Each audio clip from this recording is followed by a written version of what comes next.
ରାକ୍ଷାସୀ ମାନଙ୍କୁ ହଇରାଣ ନାହିଁ ତାଙ୍କୁ ସପୋର୍ଟ କରିବା ନା ଆଉ ଏଠି ଅଛି ସେ କାହାଣୀର ମୂଳ ସେମିତି ଅଛି। ଏବେ ମୁଁ ପଜିଟିଭ କ୍ୟାରେକ୍ଟର କଲିଣି ଆଜ୍ଞା ଆଉ ଗୋଟେ ଆର୍ଟିଷ୍ଟ ଯିଏ ପ୍ରକୃତର ଆର୍ଟିଷ୍ଟ ସେ ନେଗେଟିଭ କ'ଣ ପଜିଟିଭ କ'ଣ କମେଡି କ'ଣ ସବୁ କହିପାରିବ। ଭାବୁଛି ତ ନେଗେଟିଭ ବୋଲି କିନ୍ତୁ ନେଗେଟିଭଟା କେତେବେଳେ ପଜିଟିଭ ହେଇଯିବ ସେଟା କହିହେବନି। ସେଇଟା ଆମର କାହାଣୀ ଲେଖିକା ଏବଂ ନିଜେ ପ୍ରଡ୍ୟୁସର ସେ ହିଁ କହିପାରିବେ। ଇଏ ନାମ ସିନା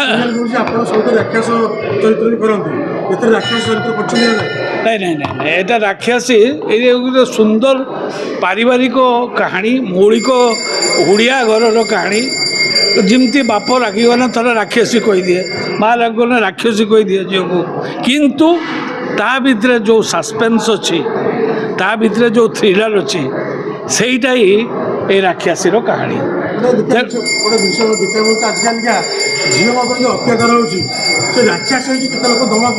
ସେଇଟା ହିଁ ଆପଣଙ୍କର ଯେଉଁ କଥାଟା କହୁଛନ୍ତି ବର୍ତ୍ତମାନ ସମୟ ପାଇଁ ନାରୀ ମାନଙ୍କ ଉପରେ ଯେଉଁ ଇଏ ହେଉଛି ଅତ୍ୟାଚାର ହେଉଛି ସେ ଅତ୍ୟାଚାର କେମିତି ଦମନ ହେବ ଆମେ ଏଇ ରାକ୍ଷସୀ ଫିଲ୍ମରୁ ଦେଖିବାକୁ ପାଇବେ।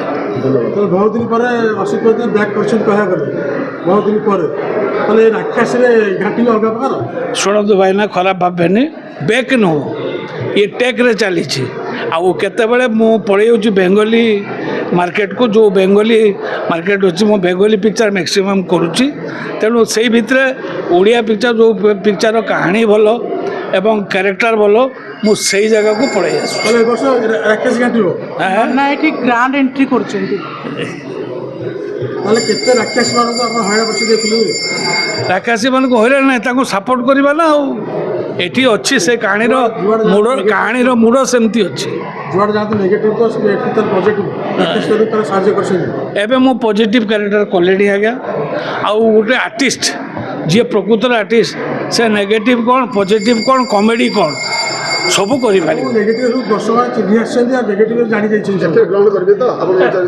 ଠିକ୍ ଅଛି ଆପଣମାନେ ଯେଉଁ କହୁଛନ୍ତି ନେଗେଟିଭ ବି ଦେଖିବେ ଆଉ ପଜିଟିଭ ବି ଦେଖିବେ।